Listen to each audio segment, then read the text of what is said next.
I think most creatives who care about their craft at some point have felt this terrible feeling of imposter syndrome. It can show up in many forms, but for the most part, it's manifested as a collection of feelings of inadequacy that persist despite having evident success. After talking to hundreds of people on my podcast, I realized that imposter syndrome can plague designers, artists, and creatives despite their experience, age, skill level, and so on. Knowing that some of the designers I look up to the most still dealt with this issue was equally relieving and also terrifying. On one end, it gave me anxiety that no matter how much I accomplish or how much I go on to do, I'm still going to be stuck feeling this imposter syndrome from time to time. On the other end, it gave me comfort knowing that even the best of us deal with the same feelings that I encounter from time to time.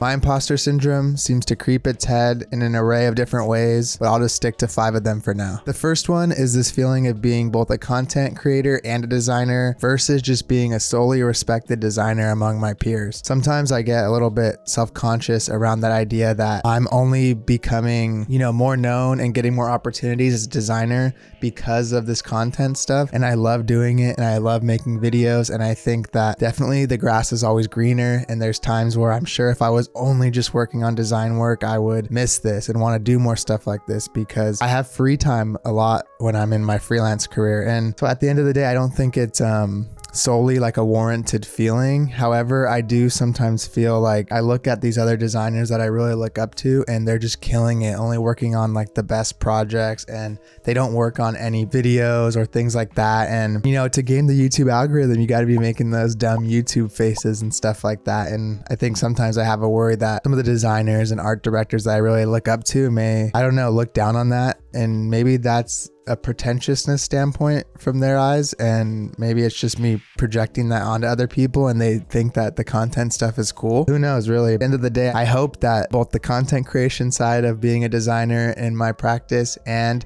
my true freelance work, personal work, and stuff I do from clients is equally respected and turns out to be equally rewarding. The second thing that I really think comes up for me with imposter syndrome is having projects that don't pan out in the real world, or a client scraps them or goes a new direction. This one really hits me hard because it starts to make you feel like, am I even a good designer? Did they even like this? Did they just want to finish this and pay me off so they could move on and just scrap it and do something else? There's two things. Sometimes the client it goes well and it seemingly goes well, and then the product or the brand or whatever somehow seems to go in a different direction. And yeah, that very much could be that they didn't want to use what you made in the end. But more likely than not, it's that some kind of internal dialogue started happening within the company and they ended up having to go a different direction, or the business plan changed. And it's really stuff that's just out of my control most of the time. And the other thing that kind of tends to happen is things that I make don't go out into the real world. And that's completely out of my control. The person's business doesn't pan out. They don't get the stuff printed in time. The event gets canceled. A lot of stuff, especially like that, happened during the pandemic. And that one is, literally something I can't control, but it still sucks to know that there's so much stuff I've made that I want to put in my portfolio, but it hasn't went out into the real world. So in my head, I kind of look at it as no bigger of a deal than just some concept work I could be putting up. The third feeling is that I have used up all my good ideas, whether it be in client work or personal work. And obviously that feeling comes from a scarcity mindset, and I try my best not to live in that world, but it does happen. I think this feeling of not having any ideas is kind of bittersweet, because when you're in that creative block and kind of a burnout stage and feel like that's it,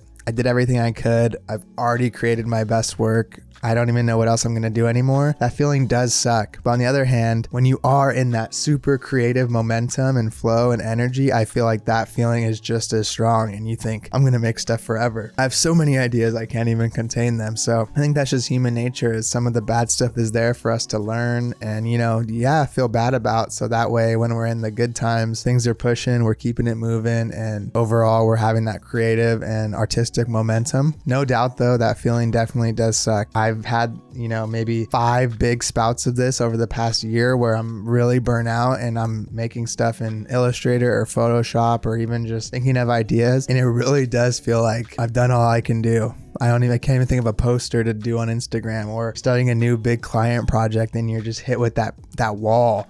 And that wall is, I think, not only inevitable, but it's good. because once you hit that wall, especially happens to me with client projects, your artist journey is to get over that wall. And once you break through that wall, you hit that kind of revelation, and that's where the best ideas happen, because they were forced out of this position of kind of vulnerability and, you know, where you had to think on your feet and kind of really come up with something, sometimes on the fly. Sometimes it turns out really nice. So instead of trying to avoid this creative block or wall altogether, I try to equip myself with the tools to break through it. The fourth one is something that I deal with quite a bit, especially with the YouTube stuff, and I see a lot of comments from you guys saying how thankful you are and learning stuff from me and things, but I have this feeling that I'm sometimes too young or inexperienced to talk on these complex design topics, or even like teaching freelance stuff to you and all this. I think some of that is rightfully like warranted, you know. I don't know everything, and I try to, you know, give the caveats that I'm learning with you guys, and as I'm talking about stuff, it's not only something I'm trying to give advice on, but it's something I'm trying to say, this is what I'm doing right now and it's kind of working. Try it out, see if it works for you, and together we'll kind of grow and learn. I remember talking with Intranet Girl on my podcast one time, and that was her similar approach to tutorials. Like, she was surprised at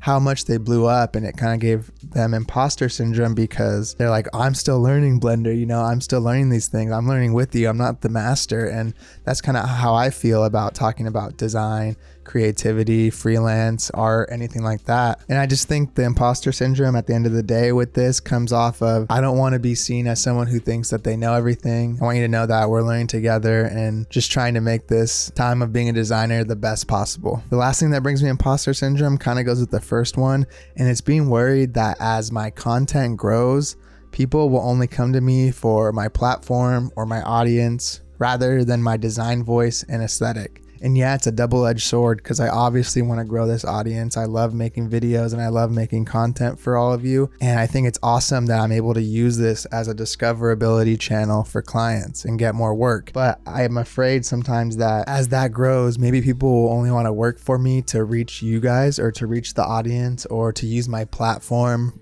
you know, to promote their products and brands. And don't get me wrong, doing brand deals and all that stuff's cool. But at the end of the day, I want to be a graphic designer first and content creator second. And I think the content stuff only can exist because I'm a designer. So they have to grow equally.